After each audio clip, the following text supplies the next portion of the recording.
providing for an additional 30 days to comment through Tuesday, April the 16th at 4 p.m.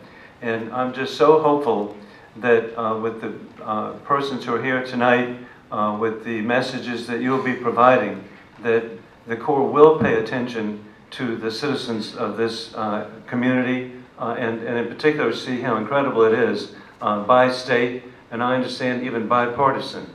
And so this is amazing, remarkable circumstance. I wouldn't want to point out anybody who might be of a different party, but hey, this has united the community in such a positive way, and the people who are here can make a difference. God bless you. Thank you. I'm absolutely tired. As the president says often to me, he said, this is just common sense. You know? I mean, that pool water we maintained since the 30s. This dam is an engineering marvel. This thing works. I mean, I've been down there, y'all, and the water has been the same level on both sides during this rainy season, and the gates have been wide open. So we know it works. The fish ladder, you know, I have studied that and studied that and studied that, and I don't want to get into all the details on that, but we have spoken with Noah, we've met with those folks, and frankly, we think we've got some better ideas there, but let's deal with this first. We have got to get the Corps of Engineers to understand that there will be no exceptions, none whatsoever. That lock and dam is going to stay in place, it's going to be repaired, and it's going to be maintained.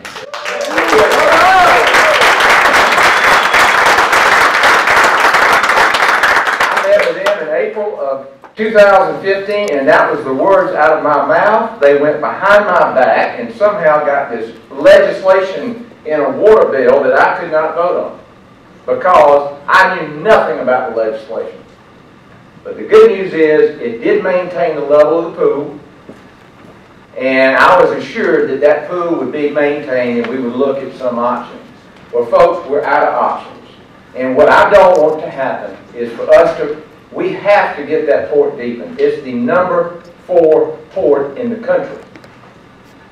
We don't want to delay the deepening of that port. What we want the Corps to do is get this thing done, get the design done, get the fish ladder done, and let's get under construction and be done with it. You know, the idea is we have got to get this under construction by 2021. And, you know, every time, you know, like 1-1 comes up, they say, okay, it's going to delay the project. But the bottom line is we have got to get the Corps to go ahead, move forward in this process.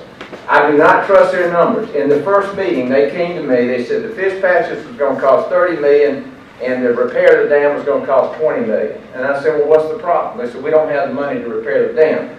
I'm looking at numbers here. I don't believe this. And if we have to, we will remove the Corps from this project. We will put the Georgia DOT in charge of this thing, and we will do it for a portion of those funds.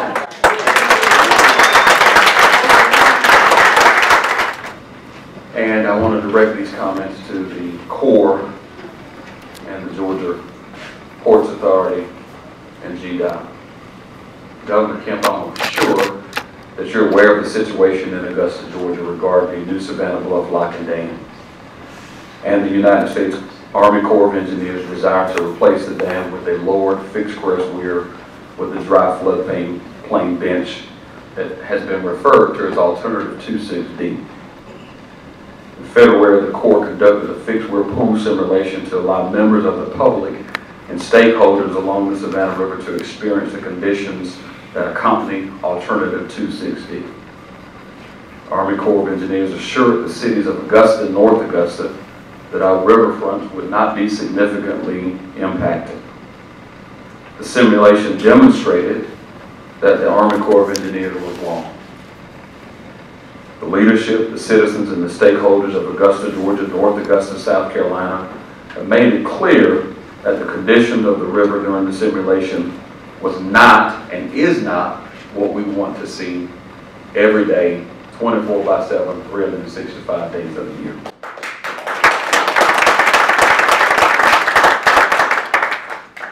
consolidated government of Augusta, Georgia, and its citizens have come to rely and depend on the pool of water that the dam has created since 1937, when the dam originally went into service.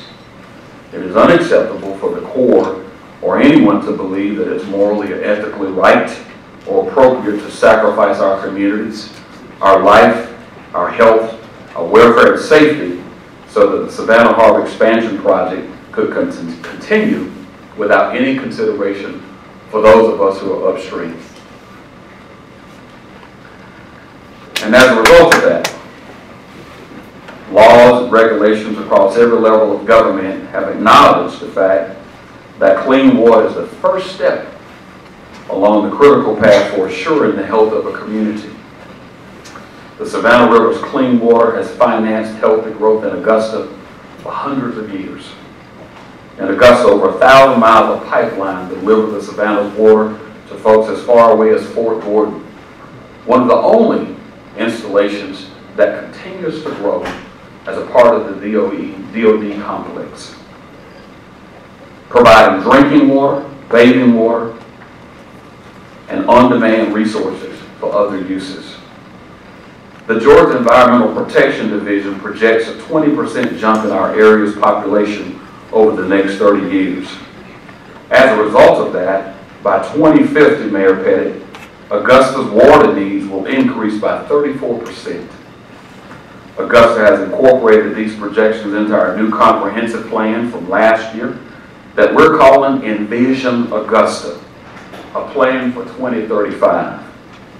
The Corps likewise relies on EPD's 2050 numbers in the management of their assets throughout the water basin. But I want to talk at a different level today.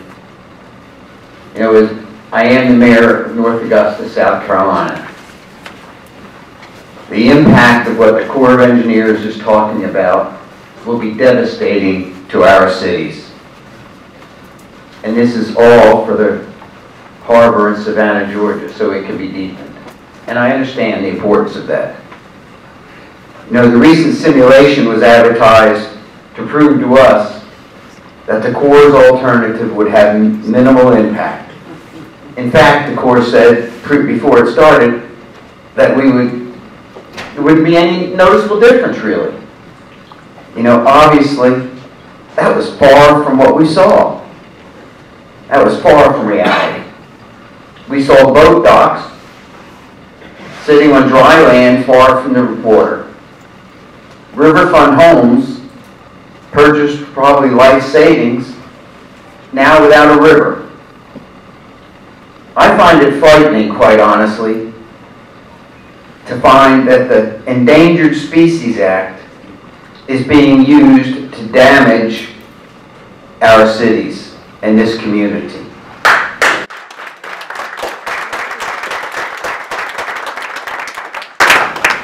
And this isn't really about the WIN Act.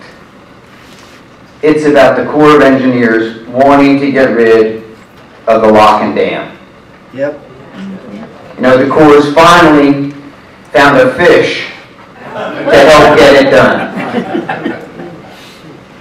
Even though in the previous 14 years there was not an effort expended to get the money to help that fish. Now SHEP will provide the money.